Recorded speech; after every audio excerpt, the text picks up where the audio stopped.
Գյումրիում այսօր երկրորդ աշխարհամարտում տարած հաղթանակի 80-ամյակը նշում էին ավելի շատ ռուսական ներկայությամբ։ Վաղ առավոտյան ռուսական զինվորական թաղամասից բազայի զինծառայողներն ու Գյումրիում ապրող ռուսները քայլերթով հասան Մայր Հայաստան հուշահամալիր։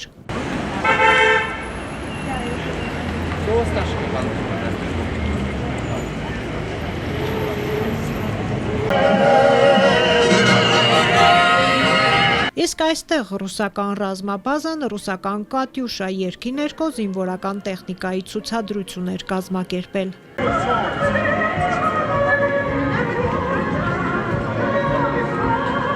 Իսկ գլխավոր միջոցառումը Գյումրիի քաղաքապետարանն ու ռուսական 102-րդ ռազմաբազան համատեղ էին կազմակերպել։ Գյումրիում Ռուսաստանի հյուպատոսի խոսքից հետո Գյումրիի քաղաքապետը ելույթ ունեցավ, բայց ոչ թե հայերեն, այլ ռուսերեն։ Կոմունիստական ժամանակների ոճով գրված տեքստը Ղուկասյանը ընթերցեց, աչքը չկտրելով թղթից։ Это не просто часть мемориального комплекса,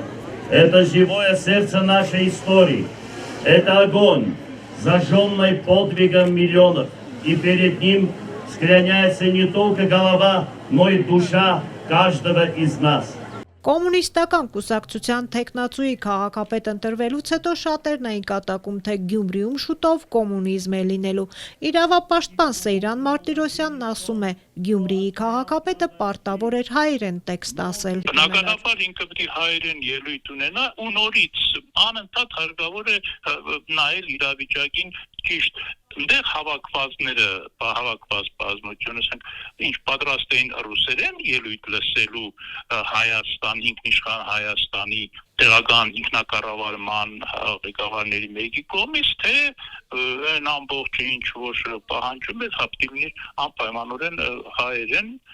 կարելի է ելույթունար կարելի է զուգահեռ ելույթունար կարելի է սինխրոն թարգմանություն ապահովել, բայց ոչ այդ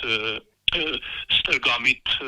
կեցվածքը, որը դրսևորվում է։ Իսկ որ Ղուկասյանը ռուսամետ է, քարոզարշավի ժամանակ պարզ դարձավ ռուսական կապիտալով ներդրումներ ու ռուսական հիվանդանոցի կառուցում էր խոստանում։ Եթե Ղուկասյանին Կոմկուսը չառաջադրեր, հնարավոր է ռուսամետ չլիներ։ Ես ենթադրում եմ, որ չէր փոխվի, որովհետև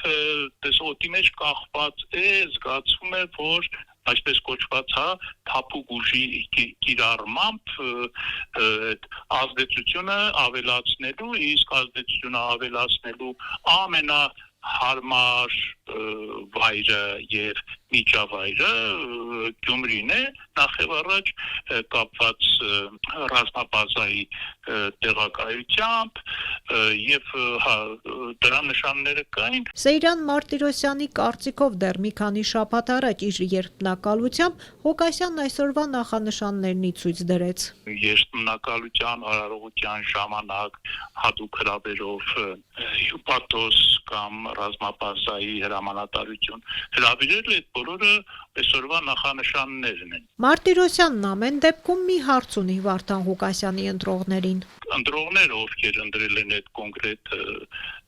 մարդուն կամ այդ կոնկրետ կուսակցությանը, արդյոք կիսում են այս ամբողջը, թե չեն կիսում, այս է ամենագլխավորը։ Իսկ Ղուկասյանն այսօր ռուսական ռազմաբազայի հրամանատարության ու հյուպատոսի հետ անմար կրակի մոտ ծաղիկներ խոնարհեց, հետո ռուսական համերգ կընտրեց։ Մայր Հայաստան հուշահամալիրում էլ միայն ռուս զինվորականներն էին պատվո պահակ կանգնած։